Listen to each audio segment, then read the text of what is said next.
তো আজকে আমি একটা মানুষের সবথেকে ইম্পর্টেন্ট দিক নিয়ে আলোচনা করব। তো সেটা হলো মানুষের জীবনের সবথেকে ইম্পর্টেন্ট দিক হলো তার যে প্রতিদিন শেখার মানসিকতা, সেটাকে কন্টিনিউ রাখা, যে সে যেন কোনো দিনই ওই শেখার যে একটা চাহিদা সেটা যেন বন্ধ না করে।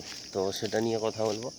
সেটা হলো একটা সময় গিয়ে দেখবেন যে মানুষের বৃদ্ধি অথবা যে হাইট, যে হাইট বাড়ার যে একটা টাইম, সেটা কিন্তু বন্ধ হয়ে যায় একটা নির্দিষ্ট সময় গিয়ে, কিন্তু তখন তার উচ্চতা আর বৃদ্ধি পায় না। কিন্তু মানুষের জ্ঞান রিসিভ অথবা মানুষের গ্রোথ অথবা মানুষের যে শেখার যে একটা প্রবণতা, সেটা কিন্তু কখনোই বন্ধ করে দেওয়া উচিত না, কোনো মানুষেরই নয়। সেটাকে যদি আপনি বন্ধ করে দেন, যে শেখার মানসিকতা, তাহলে কিন্তু আপনার মানুষের জীবনের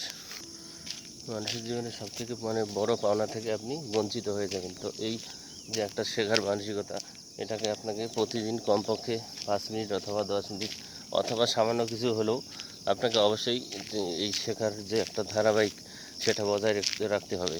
কারণ এটাকে যদি আপনি বন্ধ করে দেন, তাহলে কিন্তু আপনার মনের অথবা মস্তিষ্কের যে একটা চাহিদা, সেটা কিন্তু আপনি পূর্ণ করতে পারবেন না, এবং এটা কিন্তু আপনি একটা ডিপ্রেশনে যাওয়ার একটা রাস্তা নিজে থেকে তৈরি করবে। তো মানুষের ডিপ্রেশনে থেকে মুক্তি পাওয়ার সবথেকে বড় রাস্তা হলো সে যদি প্রতিদিন কিছু না কিছু নতুন কিছু শেখে, তাহলে কিন্তু এই ডিপ্রেশন থেকে অনেকটাই রেহাই পাওয়া যায়।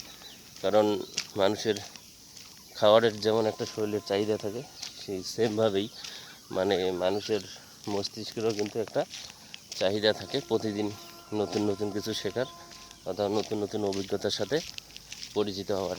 তো এটাকে যদি আপনারা কন্টিনিউ রাখেন, তাহলে দেখবেন যে আপনার শরীরের চাহিদার সাথে সাথে আপনার মস্তিষ্কের চাহিদাটাও পূরণ হচ্ছে এবং জীবনটা অনেক সুন্দর লাগছে। ধন্যবাদ।